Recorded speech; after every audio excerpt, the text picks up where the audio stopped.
Hello and welcome to Right in Front of My Face, the podcast talking about big things happening right in front of us. I am your host, Shannon Hull, and I know I say this every time, but this next episode is epic. Buckle your seatbelt. As you know, the season is focused on COVID pivots. People who, despite the worst circumstances, have dug down, used their grit, found some resilience, and done incredible things. My next guest embodies this pivot. I'm so proud to introduce Erin Quick. Erin is a professional. She was a 40 under 40 from the Puget Sound Business Journal. She's a 3-time startup founder, a 20-year marketing and branding professional, and maybe most importantly, a mom of 2 little kids. Erin's team reached out to me after hearing my interview with the founders of Levant, thinking that Erin's new company might be a fit for this new season. And boy, were they right. Erin and I have lots in common, as it turns out. We're both the same age. We're both from Spokane. We both started our careers in very similar ways. But the one place we differ is in our paths to motherhood. This is a very humbling and emotional episode for both of us. For me, it feels really entitled to admit that I was able to get pregnant really easily twice. For those of you that have listened to this podcast from the beginning, my interview with Allie Macbeth, the Seattle fertility doula, is the first experience I had taking a deep dive into what it's like when you're diagnosed with infertility. For 1 in 8 families, this is the case, and that number is only growing. Allie's struggle ended with a viable, healthy pregnancy and baby. But for people like Erin, when the story doesn't end that way, the other obvious choice is adoption. I referenced this in the episode, but I'm from the teen mom on MTV generation. Because I have virtually no experience with adoption personally, what I thought I knew is mostly a stereotype. When Erin's fertility path led to adoption, she, as a marketer and brander, began asking questions about the process and wondering why it had to be the way that it was: expensive, discriminatory, and long. After deviating from the norm of using an agency and adopting 2 kids with her own team she hired, her circle started reaching out to her for help. As it turns out, there were a lot of people looking to adopt children outside of an agency. That circle grew, and before she knew it, she realized her calling was to figure out a way to modernize adoption and figure out how to allow families to grow without an agency if they so desired. This was all in spring of 2020, while she was homeschooling her kindergartner and preschooler. I need to give some trigger warnings here. We talk about infertility, miscarriage, loss in this episode. We talk about adoption, placement, and all the things that come with it. So if this episode is not for you, please stop now. That said, I left this interview feeling so much hope for the future of adoption. There are so many LGBTQ families, single parent families, and countless others who have been denied the opportunity to become parents. Erin's agency, Pear Tree, is an incredible option for those who might not be successful at other agencies. Being in the presence of a visionary like Erin, whose accomplishment is born out of such a deep grief, is a truly moving experience. Erin Quick, co-founder and CEO of Pear Tree, is joining me on the podcast today. Hello. And as we are learning, we have very similar backgrounds, but only one of us has gotten the 40 under 40 from the Puget Sound Business Journal, and it's not me. So that's you. You are, as I said, co-founder and CEO of Pear Tree, which is a company modernizing modern adoption. Mm-hmm.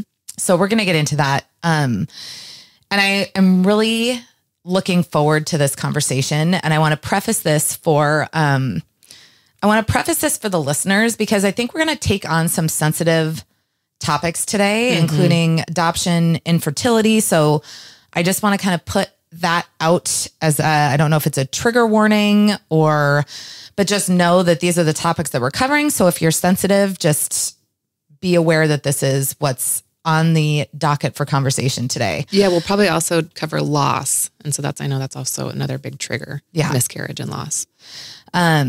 So we've got a full agenda this morning. I want to start off by introducing you because you are a powerhouse. You love Beyonce, which immediately speaks to me. As I said, you've been awarded the 40 under 40. You founded 3 successful startups.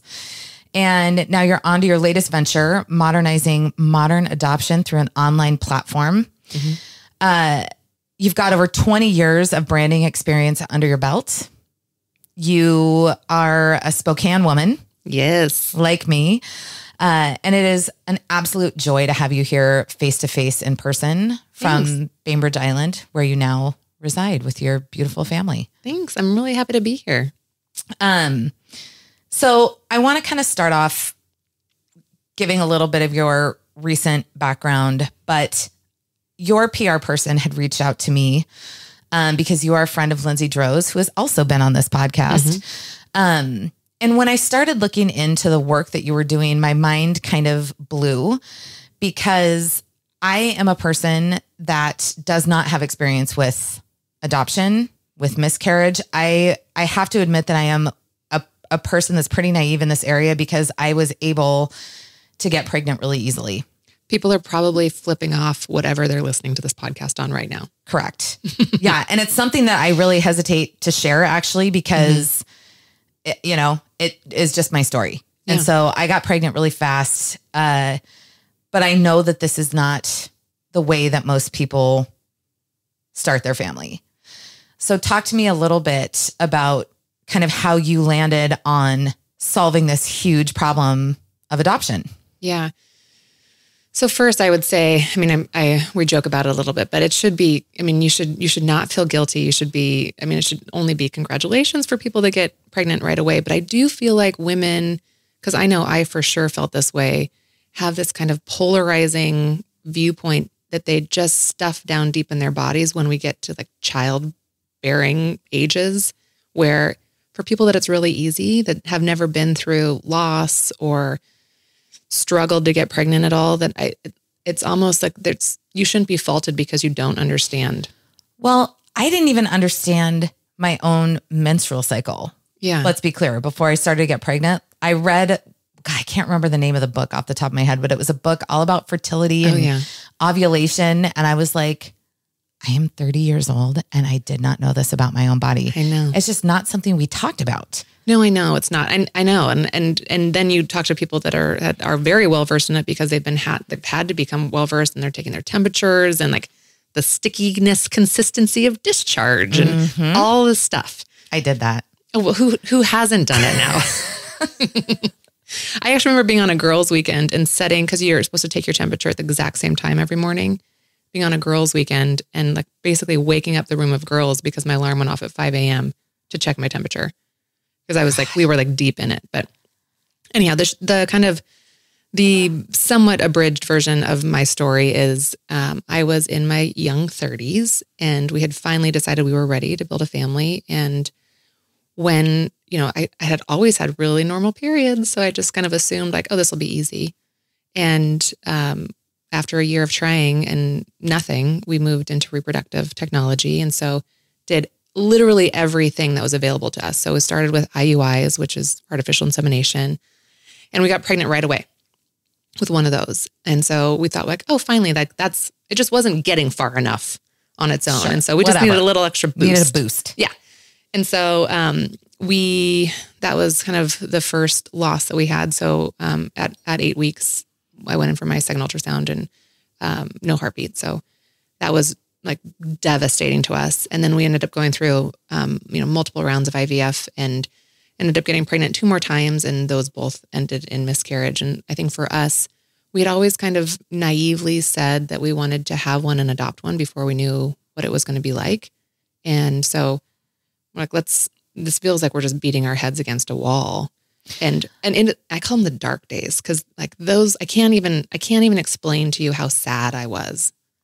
I think a lot of women out there are going to relate to what you're saying. Yeah. Because what I think, to me, I hear that and I remember the waiting, right? Like you'd ovulate, you're like, here we go. Like 6 days, or like the tests that were like 6 days sooner than the normal. Yeah. And you're like, just that waiting game and the hurry up. And then you wait 8 weeks for your ultrasound and just that process is so emotional. Mm-hmm. It's emotional when you haven't struggled really. And then, add struggle to it. And then like once you've had one loss, then, I felt like a ticking time bomb every time I could get pregnant again. I was like, great. Like, when is this one going to go? It was just like, it was awful. And I just remember, I know I've had lots of conversations with women about this, but this is that kind of the two perspective things that happening. I just remember wanting to be pregnant so bad and, having to walk into a boardroom for a team meeting and somebody else announcing a pregnancy. And it just feels like a dagger to your heart. But at the same time, you're happy for somebody else and you want to come across as happy. But like literally, I started hating pregnant people.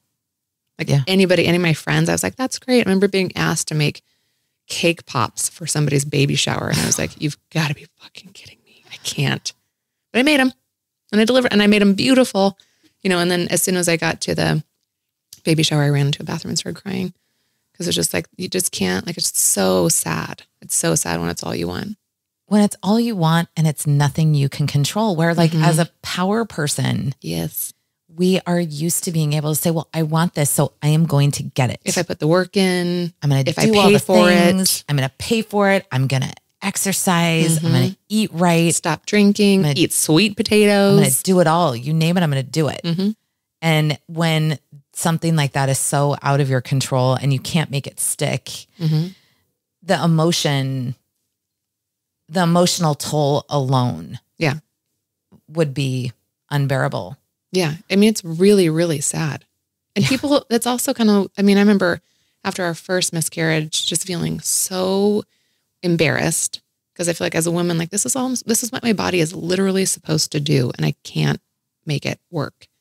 And then just beyond sad and super alone, which is a little bit ironic because so many women have gone through it. And it's just something that we just don't talk about. It's so true. And our moms didn't talk about it. No, I remember sitting down with one of my coworkers at the time. And she said, I've had 6 miscarriages after I announced, like, we just lost the baby. And she's like, oh yeah, I've had 6. I'm like, 6? How are you standing? So it's just, it's all relative. And, people are like, loss at 24 weeks is obviously incredibly tragic. But I felt loss at 8 weeks was tragic. So it's just like, for me, it's one of the things I've learned too. Like, I'm not asking anybody about their fertility unless they like offer it. Yeah. Cause it's just like, I don't want to force anybody to talk about it. So you are in this dark place. How do you come out of it? Or come out is the wrong word. Yeah. I don't know if come out That's totally the wrong word. Well, it's just, how do you learn to deal with it? What path do you take? Yeah. After that, let's say that. For me, and it's kind of, it's played now into Pear Tree is I kind of felt like I always needed to have a contingency plan. Like, okay, if this round of IVF doesn't work, what are we going to do next? And so when we got to our 3rd round, we'd already kind of, made the somewhat conscious decision that if this one doesn't work, we're going to move to adoption. And so I, after the 3rd one, after we miscarried, I was like, all right, it's time. And so I started doing all the research on adoption, thinking that it was going to be easier and getting into that world. Like, this is 3 times as expensive as IVF to adopt an infant in the US, $40,000 to $60,000. And on average, 18 to 24 months. I was like, I literally cannot physically wait another 2 years to become a mom. And I know that sounds like, I don't know, a little like it's not in your hands, Erin, but I just couldn't do it. And so, well, I think you're allowed at that point to kind of call what you can and can't take. Yeah. Yeah. And so we started looking at, there's lots of different methods in adoption. So we looked at foster to adopt because that's typically the fastest way to get a child into your home. But the whole goal of foster is reunification. And so they want to reunify that child with their biological family so the child could come into your home and 18 months later leave. And I was like, I will break in half if a child sets foot in this house and then has to leave. I'm not strong enough for that. So that one was off the table for us. So this is super interesting. And like I said, you're here to educate, and I'm here on behalf of the listeners asking all the questions. Yeah. Good, dumb, whatever. Yeah. So I was thinking about, all the MTV series that were on, the Teen Mom, all of that. And I feel like adoption has a real stigma attached to it that I want you to talk about as we're getting into this conversation, because for me personally, I'm like, well, you don't want an open adoption because that seems to like lead to some sort of communication with the family and vulnerability that family can come in and take away the child. I mean, there's so many things that I think we feel about adoption that are so antiquated and so untrue, because in researching, you guys say that 90% of adoptions are open adoptions. Yeah. I'm happy to talk about that because that is one of the things that most people think like, no. And then you go through it and you're like, I can't imagine not having totally. So as you go through this process, do you go through it with those sort of thoughts and feelings going in?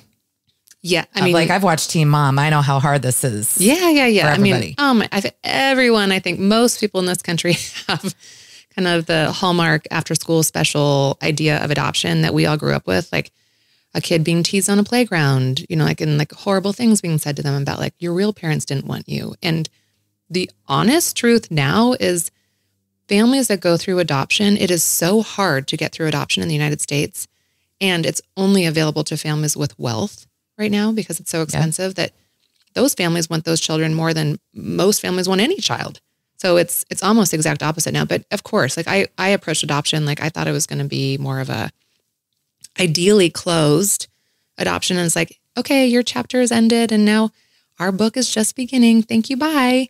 Kind of a situation. But having gone through it, and I'm happy to get into the details, but you don't walk into a hospital room with a woman who for the last 40 weeks has just carried this child and eaten healthy and done everything she possibly can and given birth to this child while, entertaining all of the comments that society feels totally fine making, when they see a rounding belly, like, oh, what are you having? When are you due? That she's entertained all of that, knowing that she's going to place it for adoption and then gives birth and then hands that child to you.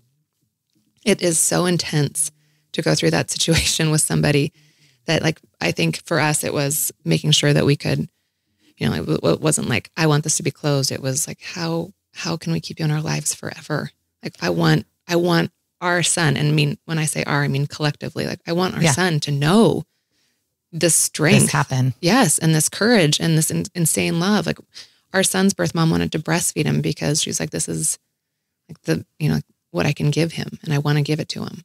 And I was like, okay, well, this is just really going to get emotional. I know. So let's back up though, because, how do you go through this, fertility process? Yeah. You're done. Yes. Your body's done. Yes. You guys decide, okay, adoption's the thing. You start looking into it and you're like, whoa, this is not at all what I thought it was going to be. Yeah.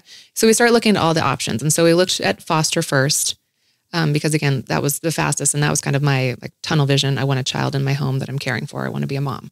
And so we looked at that one. That was off the table right away because we're not strong enough. And so the other options are you can adopt internationally. And that didn't really appeal to us. We were kind of wanting to stay domestic in the US. And so private adoption, because I really wanted an infant.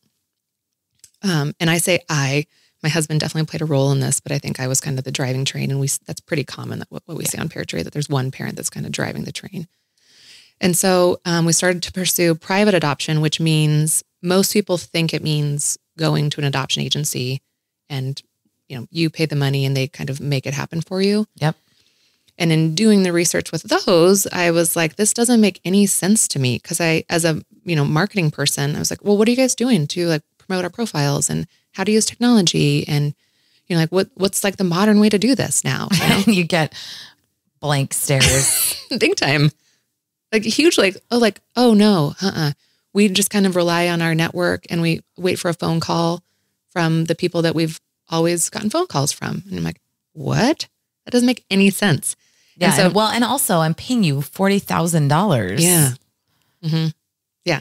So you are looking for somebody who's going to fight for you guys. Yeah. Right. Yes.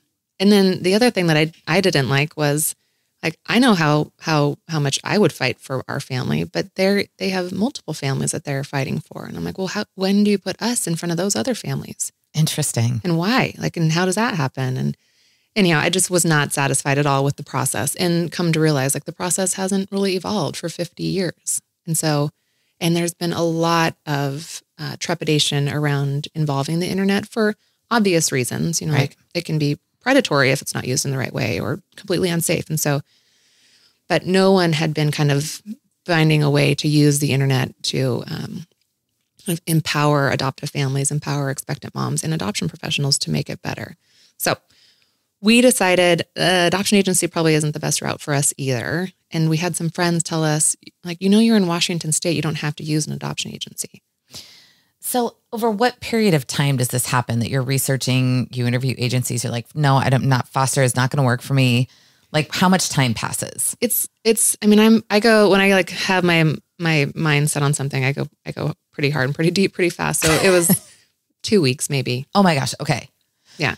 Because I was going to say, like, I would have loved to have been in your bedroom at 2 a.m. Well, yeah, we didn't have kids at the time. Yeah. So I could it was all of my spare time was just like internet research and meeting with people and talking to people that had adopted. Like, what did you like? What did you not like? So, I mean, and again, in researching you, I know that Glennon Doyle's book Oh God, affected you deeply, but that woman. There's a specific quote that is like, you are not crazy. You're a goddamn cheetah. Yes. And so I feel like this is where you're like the goddamn cheetah. This is where I'm like it looks crazy and cheetah look a lot alike sometimes. But because I would like tunnel vision, borderline obsession. I'm going to figure this out and I'm going to make this happen for our family. And if you talk to my husband, at our 10-year wedding anniversary, he was like, I just want you to know that I know that you're the reason we have a family. Oh, I know. More tears for me too. But this is where I go cheetah for sure. it is unbelievable what motherhood does to us. Mm-hmm. And the desire to become moms. Yeah. So so in Washington State, I didn't know this, and this is kind of one of those, like, we're trying to educate all of our families on this. In about half the states in the U.S., you don't have to use an adoption agency to adopt. You can build your own team and follow the same process that an adoption agency would. And so what that looks like is you have to be approved to adopt in your state. And that's with a social worker that's licensed to do home studies in your state. The home study is kind of the word that we use for adoption approval. Okay. And so you hire a social worker to approve you in your state, and then you hire an adoption attorney, and you say, I'll call you when I need you. And then the big kind of daunting part in the middle is you need to go find and connect with your own expectant mom. And that's what I think most people, because like, how do you do that? And honestly, it sounds flip when I say this out loud. I was like, do we go hang out at a high school? Like, where do I approach a woman at a grocery store? Like, here's the stigma. You assume it's a teen mom. Mm-hmm. You assume it's somebody on the street, and that is not the case. It's not the case. No. So tell me about that. Yeah. And so again, more cheetah research, I realized like the average age for a birth mom, I was thinking high school, but the average age for a birth mom is 24 to 36. And she already has another child. And so she knows, like, I can't do this again. Like, I know how hard it is. Because if they're younger, typically it'll end in a termination, or they can kind of romanticize this idea of becoming a parent because they don't understand kind of the day-to-day Right. responsibilities of being a parent, instead of just the like sweet holding a baby that's not crying. And so it's moms that are placing children for adoption. I mean, I have to say, this has been a conversation with some of my friends and I. I'm turning 44, and I'm like, if I got pregnant, like, really, what would I do? I mean, it wouldn't be the same as it was when I was 32 years old, pregnant with my son for the first time. It's a different story. Yeah, it is. And it's, I mean, I don't know, those decisions I feel like are pretty dynamic, and they evolve with us over time in terms of how we feel about stuff. Because, there's the conversation around abortion, like, that's a constant evolution. And having always been on the very liberal side of that debate, and then going through as many struggles as I went through, like, when I think about women terminating, I'm like, oh man, like, that's the honest, I'm still very, very pro-choice, but it makes me think twice. For sure. So yeah, how could it not? Yeah. But that's where the choice comes in. That's where choice comes in. Exactly. So you build a team. So we built a team. So we hired a social worker in Washington, and the approval process is typically 4 to 8 weeks long, and it's wonderfully nurturing and educating. And they basically are there to prepare you for all the variables that exist in adoption. For example, they come to your home and they sit down with you and they say, why do you want to be a parent? And they talk to your partner and say, why do you think she's going to be a good mom? Why do you think he's going to be a good dad? And it's wonderful. It's actually pretty luxurious to have that time and being able to like really think through what being a parent will mean to you. Oh my God. I'm just sitting here thinking because my husband and I didn't have those conversations before we got pregnant. Mm-hmm. In fact, I think I said, like, I got pregnant almost faster than I wanted to. There was just, it was like, oh, well, I guess this is what we're doing now. Yeah. And so that actually seems like well, it's not what you wanted, an incredible learning experience with your partner. Oh yeah. And they look at tax returns. You're getting FBI background checked in this process. So anyone that's been through it is like, gosh, everyone that is going to have a child should go through this process. Cause it is like, it's thoroughly preparing you for, like the ins and outs of parenting. So yeah, and giving you a framework for how you're going to actually do it. Yeah. And they ask questions like, what are your preferences in terms of a child? And we're like, oh, any race, any gender. And the woman looks at us and, we're both Caucasian. And she's like, well, what are you going to do if an African-American child is placed in your home? How are you going to change your life to make sure that child sees racial mirroring? And we're like, oh, we don't see color in our home. And she's like, don't be naive. The world sees color. Like, so it's like, what are you going to do? Like, let's talk about like, where are you going to move? What groups are you going to participate in? Hair, play, sports. Like, what are you doing so that this child feels like part of this family? And so those are the questions that I think home studies are so wonderful for preparing families, because it is something that happens on a regular basis. So you get approved to adopt, and then next step is matching. And so you need to go connect with an expectant mom. And like our attorney every once in a while would get called by a hospital and say, hey, there's a couple that's giving birth and they're not planning to bring the baby home. Are you interested?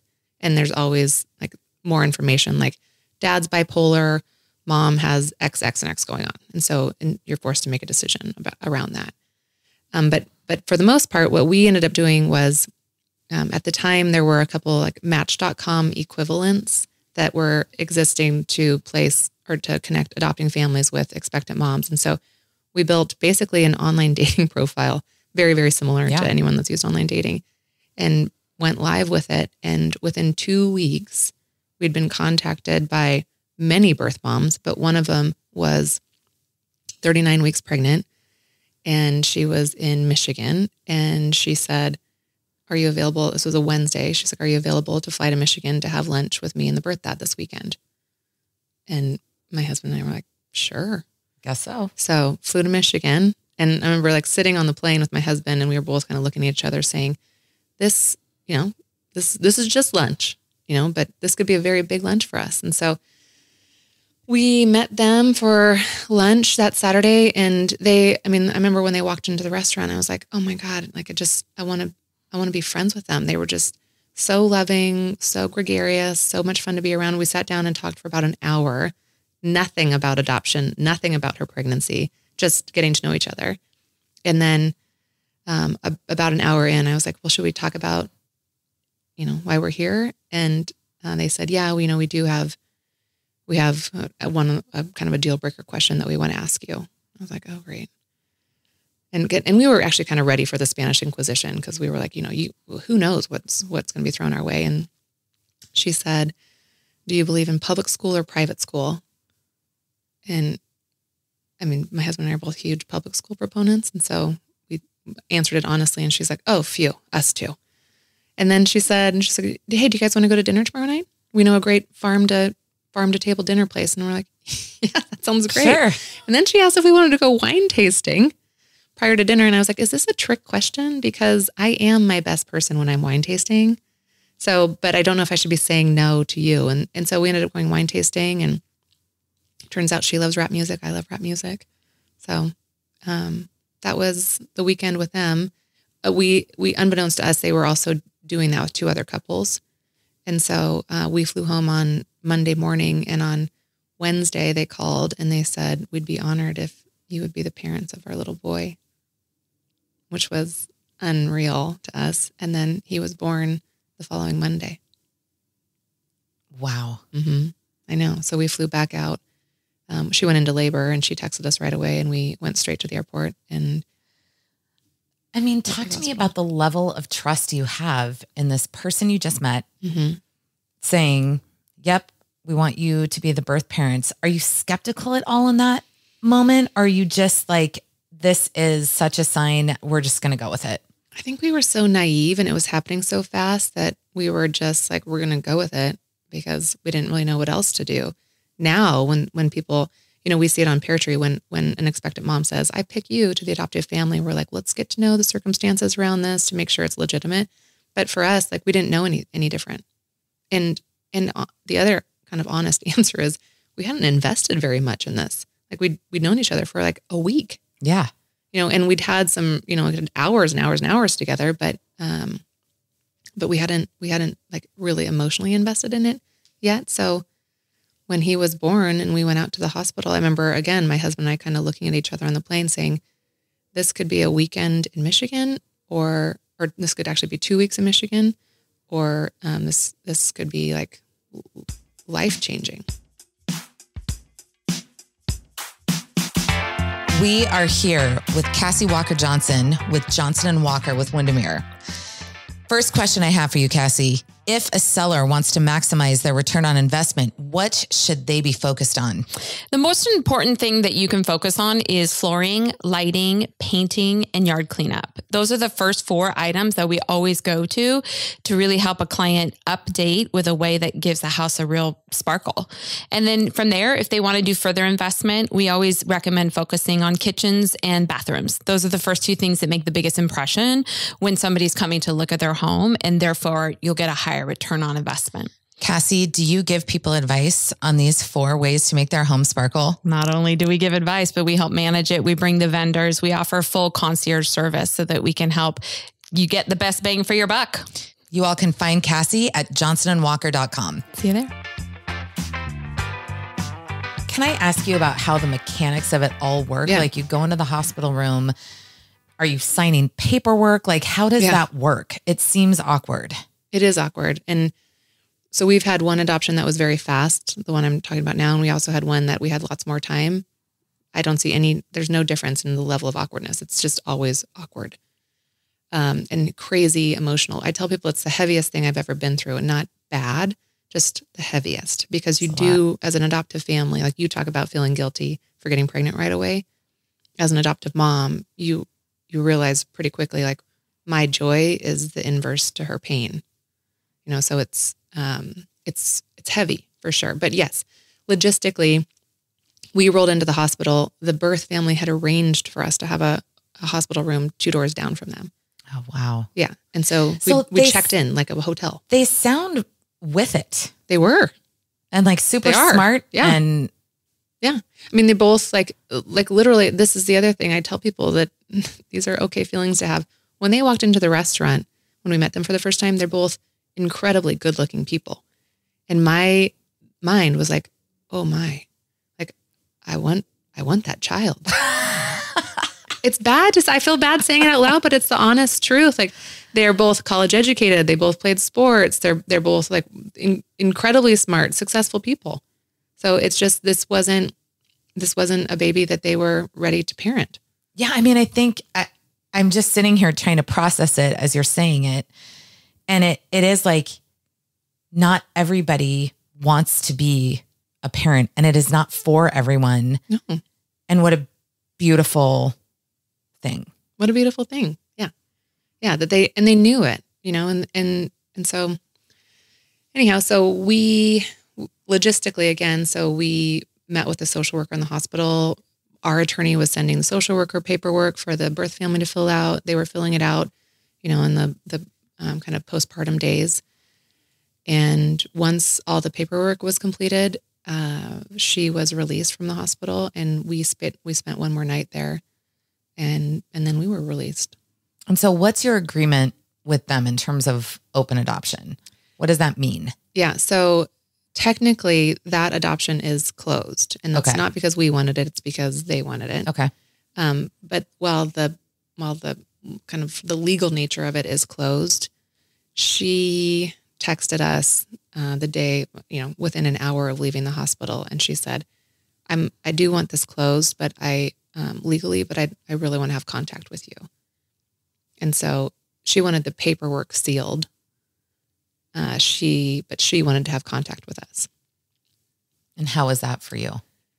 Again, a 180 on me, within about a 12-hour span, because we went into the adoption thinking like, oh, this is going to be closed. And again, like kind of pinching myself, like I've gotten everything that I wanted in this. I can't believe this. Like it happened fast. They're a wonderful family. It's going to be closed. And then literally in the hospital room watching her, I was like, I can't imagine you not being part of our lives.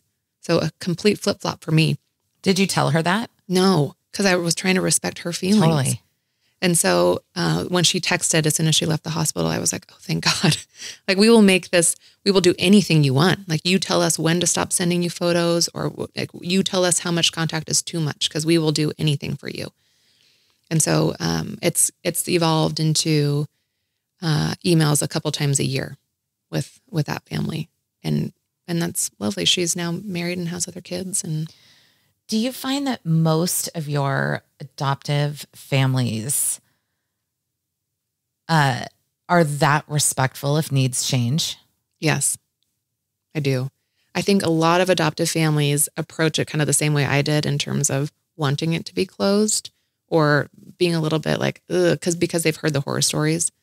But I think once you just get to know a person, because that's all it is on the other end, is just a person, is I think, and you realize these women are so strong, like insane courage and insane love. And you just like insane love. Any mom wants their kids to know that. Yeah. And so like, I just like, we have very open, we talk about our birth families all the time in our house, and there's pictures of them up. And, my son mentioned the other day, he was looking at my husband, and my husband's really tall. And he's like, Dad, am I going to be tall? Like, wait a minute. Is Nate tall, Dad? Like he's starting to kind of process it, his own like. And how old is he now? 8, just turned 8. Okay. But it's kind of, we talk about the people that made you, and that you were so lucky to be loved by 4 people the minute you came out instead of just 2 or 1. And so, it's people that haven't been through adoption are always like, oh, wow, open relationship. Like, wait, they come visit and you send Christmas presents like that. Oh, how does that make you feel? And I'm like, once you go through it, you can't imagine these people not being in your lives. So you go through this transformative process, and then what? So you're home with your baby, and I'm sure your friends are like, how in the hell did you cheat of this thing, you psycho, Erin? Yes. Yeah. I think everybody, we were shocked. We had nothing. Like we had a pack and play that somebody had given to us that we hadn't even tried to open. Oh yeah. So, good luck with that. So, like you got pregnant very fast. Yeah. We ended up adopting way faster than I expected. So what I'm envisioning is 2 things. One, people being like, oh my God, what the hell? And then as soon as they process that, all your friends are like, oh my God, please help me. Yeah. Teach us the ways. Yes. Yeah. And that's exactly what happened. So we started, and actually, our second adoption was also very fast. According to like adoption standards, we ended up connecting with the family when they were 6 months along. But it took us about 4 months. And are you using your own platform at this point? No, I'm using the existing tools today. Okay. Yeah. And I'm forever indebted to those platforms. So I have no problem talking about them. Even though we have a somewhat competitive service now. Yeah. But I think, so friends of friends of friends of friends started recommending their friends come talk to us. And so we started helping other families go through it the same way we did, and just kind of explaining to them, this like, major misperception, like you don't have to use an agency. I feel like that in and of itself is such a revelation. Yeah, it is. It is. Because you can do it so much more if you are the right kind of person. So we have at Pear Tree, we partner with a lot of adoption agencies, and we say very nice things about adoption agencies because they are wonderful for families that want to be a little bit more hands-off, or that are too scared to be talking to an expectant mom directly. Sure. It's not for everybody. Sure. But if that doesn't scare you and you're like, no, like I want to have a direct relationship with this family anyhow, so why not start now? Like those are the people that self-navigating and using a platform like Pear Tree, it's perfect. Interesting. Yeah. Mm-hmm. Yeah. So you're drawing a certain kind of audience here. Yeah. People that have a little bit more control over their own process, and both on the adopting family side and the expecting mom side. So most of our expecting moms have talked to adoption agencies and they're like, it doesn't feel good. No. Okay. So you decide that you're helping enough people now. Yeah.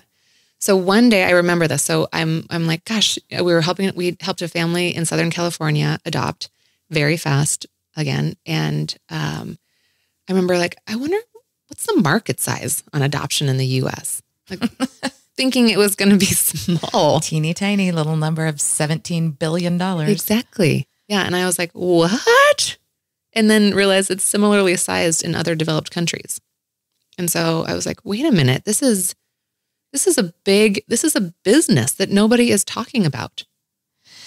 I think when you picture adoption agencies, you think a bunch of nuns doing it altruistically, and that's not really what's happening. Some of those exist. And I will say, there are big agencies. There are big faith-based agencies, but it's, like people hear the word nonprofit and they automatically assume, oh, sweet, small, doing the right thing. And you're like, well, the NFL is a nonprofit. It's kind of like, well, it's not, don't be fooled. Don't be misled. So this industry is huge. And I want to get into this, but I'm going to say this because I want to come back to it and I don't want to forget it. Okay. Also hugely discriminatory. Hugely discriminatory. So I want to keep going with the timeline, but I want to come back to that part. So you helped a family in Southern California. So we helped a family in Southern California, and I started to look into just the market size and realize that this is a business, or this is worthy of a business. Is like, if you can figure out a way to use technology to build some efficiencies into this process for adopting families, for expectant moms, for adoption professionals, that there's a business case here. And because the market size is big enough to justify it. How old is your daughter by the time you're like, I'm going to do this? They were 3 and 6. So you've been down this path. You've started 3 other companies. Yeah. How's this one different? It's so different. For me, like, I've never worked harder in this company. And I've never wanted to work more.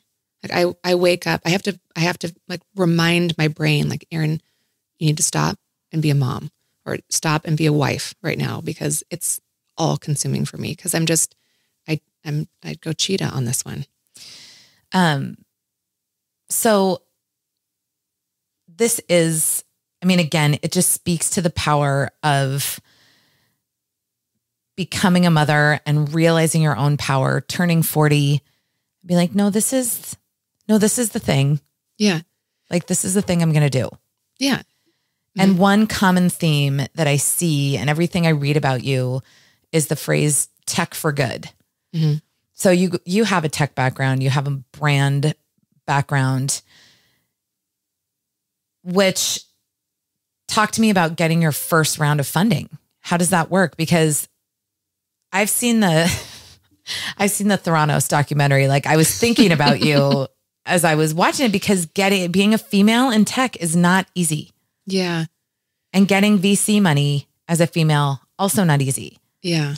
And Elizabeth Holmes didn't help anything. So what was that like for you? So I quickly realized that if I was going to build this business, I couldn't bootstrap it, because the investment into the tech was going to be so big that my husband and I, there's no way we could have done it. Right. And so I knew I was going to have to raise money to do it. And I started looking into that world, and I was like, oh man, this is a foreign language to me. I don't come from a finance background. I know brand building. I can build a brand like nobody's business, but I don't know finance.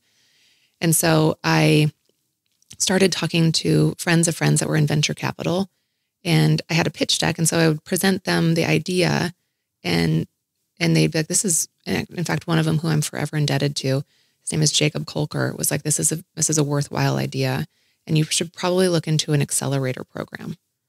And so there's these accelerator programs that it's kind of like startup school that you have to apply. And if you get in, they give you some money so that you can just focus on the business. I mean, it's a big deal to get into those accelerators. It's hard to get into them. Yeah. But I think I had enough kind of motivation from people that knew what they were talking about in that space that I was like, okay, it sounds like seems like I have a chance. And I just want to reiterate that you are doing this with a 3-year-old and a 6-year-old. Yes. Yeah. Well, and I had started teaching kindergarten too, because at this point COVID had hit. So, I do want to say, because I haven't addressed this yet, but you are a perfect match for this season because this is a COVID pivot for you. This is a whole thing that happened right as the pandemic started. Yeah. So you're in 2020.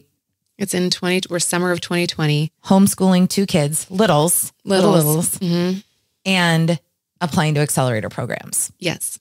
Yeah. So, so we're going through the interviewing process, and I'm just by myself at this point. And, the most pushback I had received at this point was, love this idea. This is amazing. Market size is there. You have a great background in terms of like brand and marketing, but you're pitching a tech company and you're not a tech founder. You don't know tech. So you need to go find a CTO. And so I'm like, okay. So anyhow, I all right. Okay, you're right. Good point. And so I luckily get through the interviewing process of Techstars, which is one of the really good accelerators, and I'm a huge fan. And so I get in at around Thanksgiving of 2020 is when I get the notice, like, you're going to be in, it's going to start in January. And so in my mind, I'm like, okay, I have from now until January to find a CTO. And luckily, again, I start talking to people, and I get introduced to the very best person I possibly could have, who ends up being my co-founder, Justin Freiberg. And he joins literally the week that we start the accelerator program. And so we go into kind of startup school together, getting to know, investment, VC land, and also do you each have to other. Move? You're supposed to move, but because it was pandemic, none of us we're all remote. Sure. Okay. Yeah. So we kind of had this one cohort of Techstars where none of us got to meet each other because we were all remote. So, and it was great for Techstars because they could pull from literally all over the world. Yeah. And so we had people from Korea in the program, Russia in the program, Africa in the program. Wow. And so they picked 10 companies. So all 10 of us are just kind of in startup school together all day, every day. And meanwhile, Justin and I are getting to know each other. But it's like, for me, that was crash course on an investment. And as part of that program, you meet a ton of investors. And so I hear the statistics and I know the statistics about women raising. I don't feel like I had a hard time at all because the story is so relatable. So I would well, that's just it. It's like you tell the story and you're like, well, duh. Like there's nobody has evolved this industry at all. And there's such a huge need. And so many people have been through it. So I will say, like, the majority of investors I talked to were men. And so I was like, oh God, how's this going to go? Like, hey, so I had old eggs and I couldn't get pregnant. So we had to go through like IVF. And you don't start telling the story. Like I had men stop me 2 minutes into the pitch saying, almost with tears in their eyes, like, we're in the middle of it right now. We know how hard that is. And so for me, I mean, and for Justin, like I felt we were welcomed with open arms into the investment community. So That's awesome. That is how deep this goes. Yeah. For people. Yeah. People knew. And also I think we had it in our pitch deck back then, but with the grumblings of what's happening in the Supreme Court, like, for sure. Hey, like if this happens, in a lot of states in the US, we're going to go from 3 options to 2, and adoption is one of those options. And so, because again, like maybe this is a time to bring up the underbelly of adoption, like there's so much discrimination that happens. Yeah. Well, yes, now is a great time because that's why this market is huge. Yeah. I mean, any LGBTQ families that are looking to adopt, any non-Christian families, any ethnic families, any people of color, I mean, it is very difficult. Talk about that. Yeah. So what we see because the industry has been so faith-based that, faith-based institutions pick and choose who they work with. And so LGBTQ families have had a very hard time finding agencies to work with them. single person families. So if you're a single woman or single man adopting, very hard time. And then families that are older. So a lot of agencies have rules where they won't work with families where their combined age is 100 or higher. And so it just, they self-select themselves out of this industry. Yeah, my husband and I would be out. Yeah. Yeah. And so I think for us, it was kind of like, hey, adoption hasn't evolved dramatically in 50 years. Like it's the technology there's such an opportunity to build so many efficiencies into this industry the right way, like technology, we call it tech enabled. So it enables the very deeply human interactions that are absolutely necessary in this process, but then to serve everyone, all people, so that all people have a path to becoming a parent if they want to. Hey everybody, John Gruss with Element Mortgage here again, and we're still dealing with a pretty crazy real estate market, especially on the lending side. Interest rates are still incredibly low. So if you have not had an opportunity to refinance your current home yet, what are you waiting for? Rates are great. Reach out to us. We'll be happy to provide you your options. Secondarily, our homes are all increasing in value. Great chance to potentially tap into some of that equity by utilizing a cash out refinance option. Again, the rates are still incredibly low on that, and you've got an opportunity to tap into the equity for either home improvements, maybe some debt consolidation, whatever that additional cash may be beneficial for. Last, if you're buying a home, you've probably seen the news. It's crazy out there. The market is hot. What's going to be incredibly important is that you have a lender that can help you navigate this process by explaining what's going on, how to strategically position your offer so that it's accepted in a market where sellers are getting multiple offers on properties. And at Element Mortgage, we're happy to do that. We're licensed in 49 states. Sorry, New York. Unfortunately, we're not able to assist, but please reach out to me, John, Jon.Gruss, Grus, at elementmortgage.com or 206-954-4787. John Gruss, NMLS number 1108421. Element Mortgage is a division of American Pacific Mortgage, NMLS number 1850, equal housing opportunity. The science of starting a family is evolving. And so now we have this whole other facet that Pear Tree is taking on, which is embryo adoption and donation. Yeah. So with IVF, from what I understand, I mean, you can talk about this, but there are embryos that a lot of families have frozen that many cannot bear to part with. Talk about that. Yeah. So it's estimated to be around 1 million embryos right now that are in storage, in cryobank storage, where they're not intended for use. And so what happens is, so a family goes through IVF, and if they're lucky, they have 5 embryos come out of it, and they put 2 in and both take, and now that family is complete in their mind, but they have these 3 extra embryos on ice. So their options are they can discard them, or they can donate them. And you used to be able to donate them to science, but now science is like, nope, we have too many. We don't want any more. And so their only options are discard or donate them to a family that is hoping to build their families. And so that process, this is where I think it gets super cool. That process of donating them to a family has existed forever, but it's been anonymous for forever. But thanks to like 23andMe and Ancestry.com. Oh. Like there's a really good chance that child is going to find you or your kids. And so instead of being anonymous, the families that have extra embryos to donate are saying, well, if the kid's going to find me, I want to play a role in picking where that kid's going. And it's just such a huge moral dilemma about what to do. It's a giant, giant dilemma. And I don't wish that on anybody because it's hard. And I don't feel like, again, like there's no right answer there. You got to do what's right for your family, period. To have an avenue to be able to find that connection is something has anybody touched on this? There's been a little bit of it done, but again, it's primarily faith-based. And so the perspective is like saving the embryos versus let's play an active role in placing that embryo with the family that makes sense to us.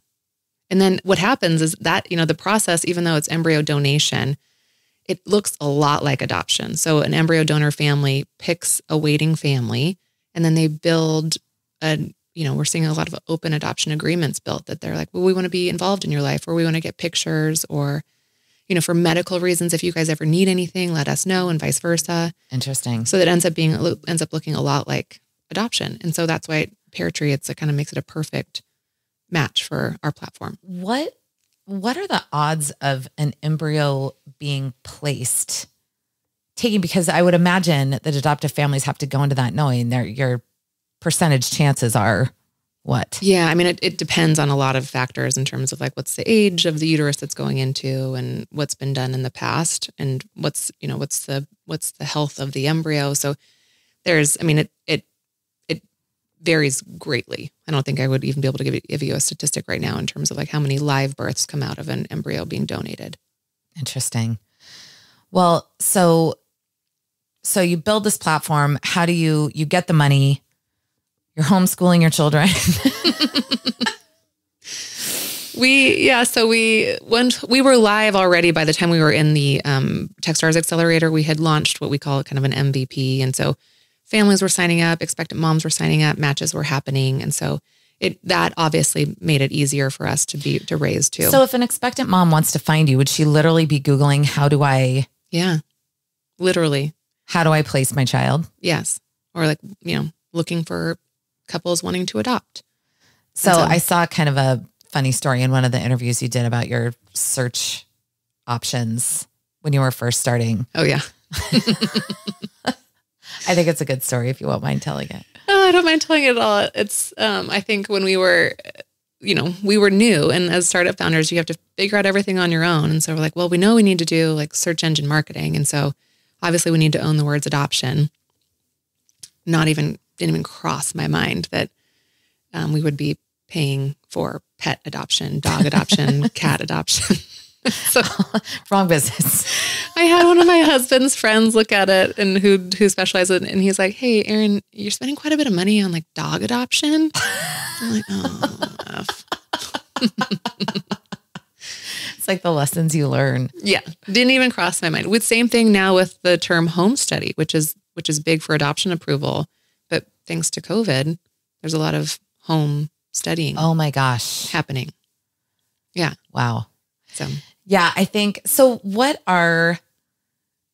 So you've launched, you just got, you got another huge round of funding. Yeah. So we launched, and I think that kind of set us up for the matching piece of our service. It gave us enough money to build a team and get a little bit deeper in matching. But I think for us, we've had thousands and thousands of families register on Pear Tree, adopting families, and around 450 expectant moms register, which is a lot. That's a lot. It's a lot, especially in, a year or just under 15 months we've been around. And so in talking to those families, I think it became really obvious to us, like matching is huge. That's a big service. But what really needs to happen is somebody has to kind of disrupt this process from start to finish, because it's a journey, and you're on this continuum from the moment of like, hey, I'm interested in adoption, whether you're an adopting family or somebody looking to place. Like from that point, like you need education. You need to go through the proper approval process, match, legal, and then literally a lifetime of support. And agencies can only do so much for that. And that's, that's why they charge the fees that they do. Mm-hmm. But there was clearly a need for, if we can build this platform where a family can travel with Pear Tree along the entire spectrum, and we'll bring in the experts to them as they need to, versus having them have to go kind of piecemeal it all together and kind of figure out the best way to stitch it together, because families were stitching those things together really wrong and expensively and unsafely. Yeah. And so I was like, we need to build this platform. And so that's why we ended up raising again, is to be able to build this platform that we're launching now in just a couple of weeks, but kind of an end-to-end adoption platform, with the goal of making adoption much more accessible to all families, but also in terms of cost, so that it brings it down from $40,000 to $60,000 down to our goal, which is to put it on par with giving birth to a child in a hospital naturally. Wow. So around 10 to 15, and then have insurance pay for it. that is such a miracle that you're describing. I mean, it really is giving so many families who would not have had this option a way to do it. Yeah. Well, one of the other things that I think people don't talk about is we were talking to families that were like, well, I cashed in my 401k to pay the fees. And we paid the agency and we've been helping the birth mom with, living expenses, and she gives birth and then she changes her mind, which she's completely entitled to do. And different states have different amounts of time that she has, but that family doesn't get their money back, and then like they just cash in their 401k. So they don't get to do it again. There's not like a do-over for them. And so we were hearing these heartbreaking stories of these families that were making these giant financial decisions, risks with there's no guarantee to them. And so for us, it's like, how do we make this as affordable as possible for a family where they're not having to make those, huge financial risks? So how do you kind of defend the people that would say, are you just letting anybody adopt a baby? Are you just like giving babies out willy-nilly? Because I feel like that is what potentially an agency could say is like, no, we want to make it hard. Yeah. And I think in building a platform, the goal isn't to shortchange the process or find shortcuts. It's just, how do we make this as efficient as possible by following all of the rules, same rules that an agency has to play by in terms of making sure families are approved by a licensed home study provider in their state. And then, I think for us, it's because we have built some efficiencies into the process. We actually have we can kind of refocus where we spend time. And so making sure people are really educated on this process, because I think a lot of times people aren't. And that includes adopting families and expectant moms. And when they're not educated, they do things that, like, I'm an adoptive family and my expectant mom says, oh, I need help with rent, and you pay her directly. Hugely illegal. Oh, interesting. Yeah, hugely illegal. Like, all money has to go through an attorney or an agency. So, things like that you can be steered wrong. And so we make sure families are kind of super educated. We follow all the rules, and it's kind of impossible to be willy-nilly about this. Right. Especially when lawyers get involved. How many people are using your platform right now? We're about to hit 5,000 families that have registered on the platform, which is awesome for us. And we're about to hit 500 expectant moms. And for us, I think we do some things very, very different. Again, like marketing and tech background. So when we were researching, even before we built the MVP, we were talking to expectant moms and birth moms. And in doing so, like they kind of all knew what they wanted in terms of a family. They just didn't have the actual words. And they kept asking, like, can we have, like, on the profiles, that can it be more than just like pretty pictures of like your family color coordinated in a wheat field, like more than that on these families, so that, because what they were wanting to do was kind of just see around the corner. Like, if I pick them, what does the future look like? And so we built a proprietary personality-based matching system. So when adopting families register on Peartree, they go through a personality test, and it classifies them as one of 12 major personality types. So I did it. Oh, you did? What are you? I did it. I am, oh gosh, I can't remember now. I think I am the experience.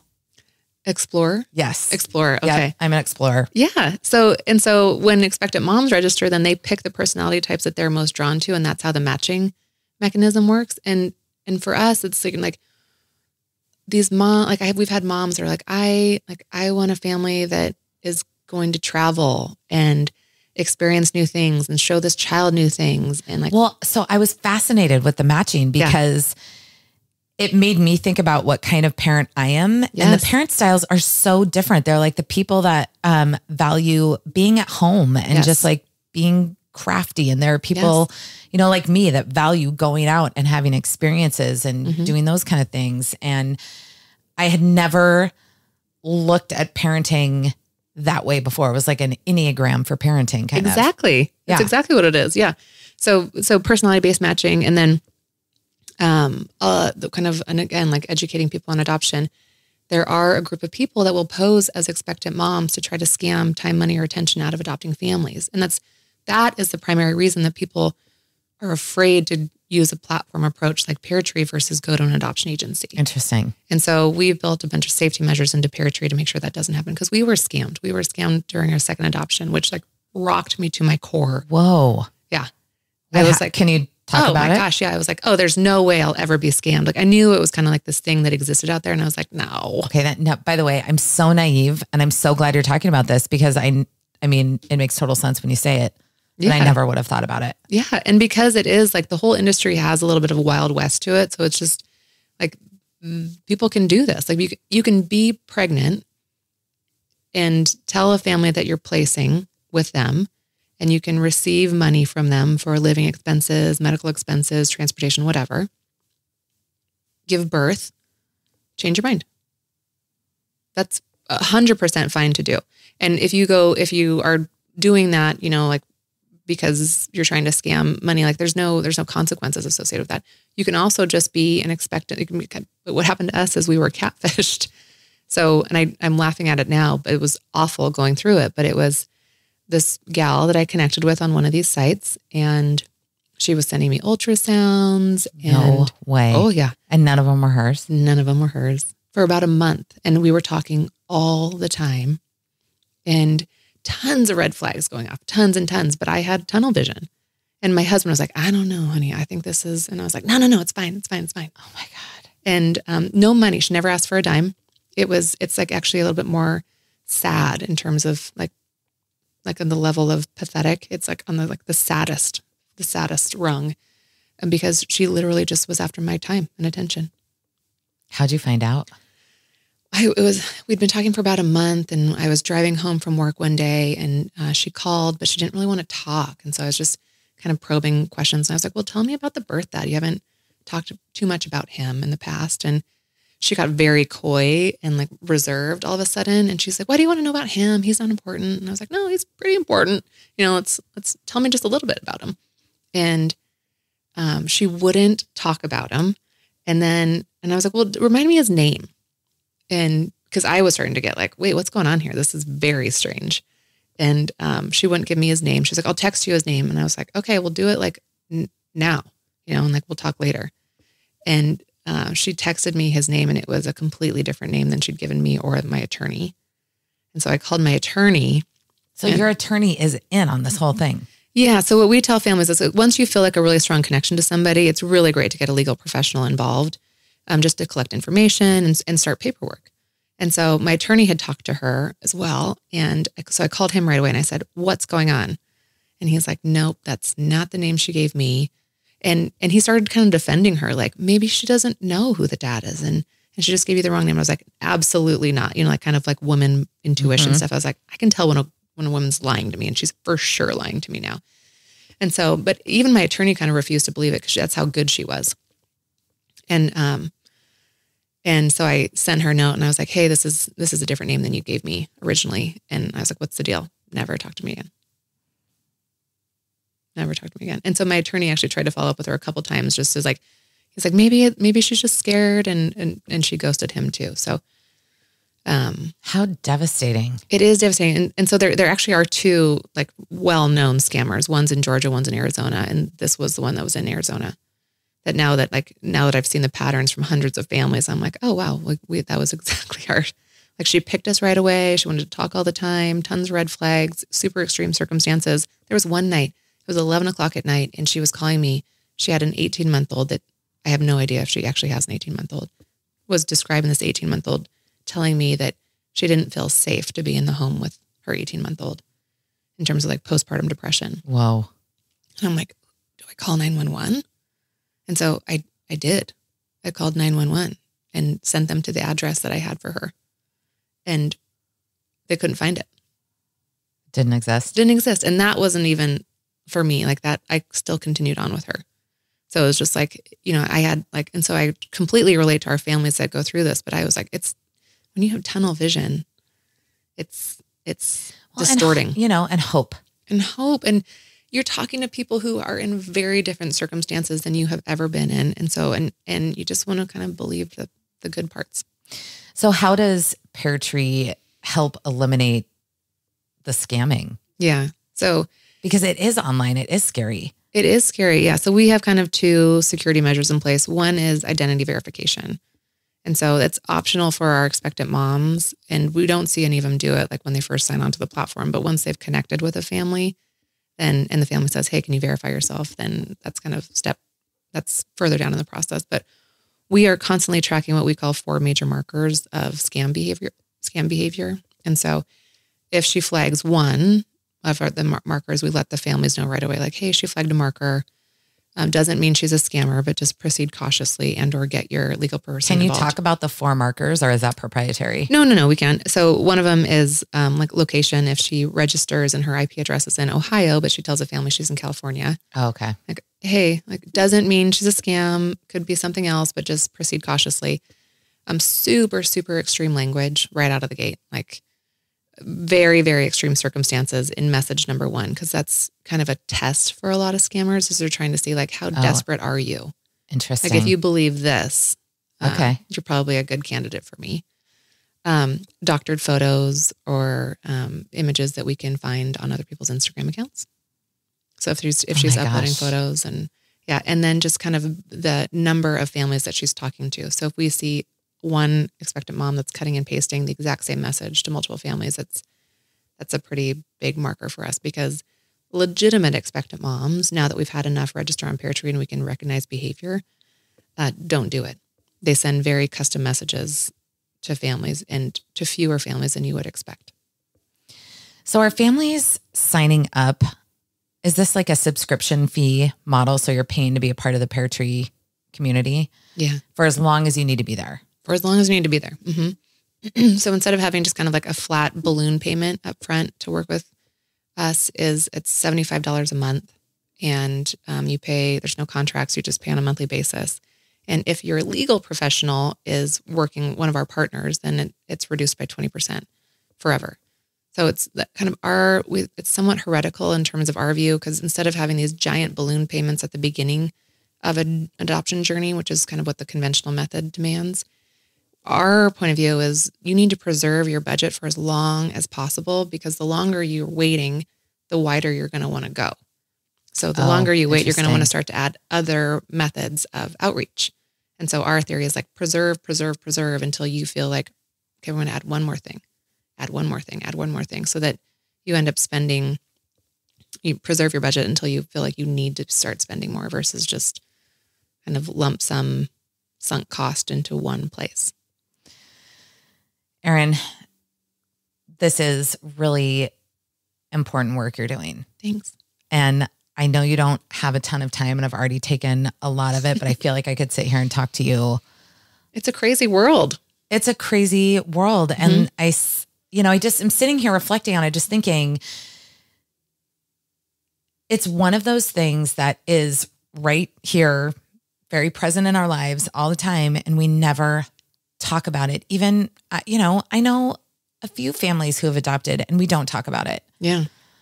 And I don't know if it's fear. I don't know, you don't want to invade people's space. Yeah. But learning about it through this last hour has been so illuminating. So thank you so much for coming on and being so honest about your own journey. I think it will just help us all understand each other a little bit better. Where can people register with you? Where can people find you? And tell me about that. We are peartreefamily.com, and Pear Tree is not the fruit tree. It's the name of it kind of was from multiple family trees coming together. So pairing family trees. So PAIRTREE family.com. And I mean, I think we could talk all day, like I said, but one thing to me that really resonated in looking through all of your marketing materials, and there's something different when a female founder has concern for expectant moms as well. Mm-hmm. Yeah. And that's something that really hit me big with this, where again, like I grew up on Teen Mom. Yeah. This is what I think, that these poor women kind of get kicked to the curb. Yeah. And that is not at all what Pear Tree's mission is about. And I want to kind of end on you talking about that. Yeah. So I think as an adoptive mom, I'm lucky enough to have 2 birth moms in my life who've been very open and honest with me about their journey and the roller coaster, literally from, the point they're pregnant through now. My kids are now 5 and 8. And it's been hard. There's been times where they're like, I need to talk to somebody. And the industry as a whole has always kind of said, all right, here's 3 to 6 therapy sessions. You should be healed after that. And that's, in our minds, negligent, because this is a lifelong decision these women are making, and they're going to think about it every day. And so they need access to lifetime support. And so we started out by we built something from the beginning of Pear Tree called the 5% Fund, where we donate 5% of all of our subscriptions to organizations that support lifetime healing for birth moms. And so the 2 organizations that we support right now are the Lifetime Healing Foundation, whose sole purpose is, it's started by a birth mom, and their sole purpose is to make sure that these women have support groups and on-demand help when they need it. And then the other group that we support is called Equity Before Birth. And that's for women who are pregnant and they don't know what they want to do. And some of our families are like, why are we supporting that group? And for us, it's kind of this theory of like, well, when a woman has options and she chooses adoption, it's better for the adoption community versus woman thinking that she's being backed into a corner and being forced to choose adoption. And so Equity Before Birth helps women make those decisions based on what's best for them. And then we this year actually brought on, her name is Jess Nelson. She's amazing. She's placed 2 children for adoption, and she runs our Expectant Mom community. So our expectant moms and birth moms have access to Jess whenever they want. And then she runs monthly support groups via Pear Tree for these women. So you're actually taking to heart representation within your own company. Yeah. I just don't think you can't do this without, this Pear Tree doesn't exist without these women, and a lot of families don't exist without these women. And I just, again, I can't reiterate the depth of the courage of that these women have. And so I just they should be supported forever. I mean, the courage and the faith and the trust in these incredibly complex relationships. Yeah. Is something that, I obviously will never know, but having somebody at the helm who's so sensitive and loving towards everyone in the equation, I think really sets Pear Tree apart. Thank you. And I can't wait to see what this does in the next few years and how it literally makes the world a better place and allowing families who might not have been able to expand anywhere else come to you and find fruition, I guess. Yeah. On many different levels. Yes. Yeah. Yeah. No, I feel this is my dream job, and I feel honored every day to get to work in this space. I just, there are special people in the world who, when they sit across from you, you're like, holy shit, I can't believe that I get an hour with this individual. And that's how I feel with you, Erin. Thanks. We have such similar backgrounds, and you are really creating something specific born out of such grief. Yeah. Such grief and such kind of darkness to create something like you have that will help other people come out of that place, including expectant moms, right? Yeah. Is a miracle. It's too important to not do better. Yeah. Well, there are a lot of people out there who are going to have better worlds because of you and the work that you're doing. So thank you. I want everyone to find you. You've been featured in People magazine. You've had a bunch of press, and here you are on right in front of my face. I would do anything I can to support you and Pear Tree. So thank you for the work that you're doing, and for doing it with as much heart as you are. It's a $17 billion industry, but this is not about money for you, clearly. No. So thank you on behalf of everybody who is going to learn from this podcast and benefit from it. Happy to be here. And thanks for having me. This episode was recorded the Friday after the Robb Elementary School tragedy. Erin and I both had such heavy hearts going into this recording session, but what strikes me now about the timing was that Erin recognized that an antiquated system in this country needed to be overturned. That's where we seem to be at as a society. Clinging to norms that are harmful just because white men want power and money isn't working for American society. In fact, it is literally killing innocent victims. There is nowhere else to turn for a solution. We have to turn to ourselves, just like Erin did, and start acting, start doing. Start toppling norms for the sake of the greater good. Like Erin has done with adoption, the single thought of there must be a better way is going to change the face of American families in a way that no one has ever done before. What if we did that with guns? What if we did that with gun control? What if we did that with healthcare, with education? I believe in this generation and the one coming up. We have to do better. And with leaders like Erin Quick to look up to, I have faith we can get there. Thank you so much for listening. You can find me on Instagram at Right in Front of My Face. Please leave a 5-star review wherever you listen to podcasts. Share this episode with whoever you can.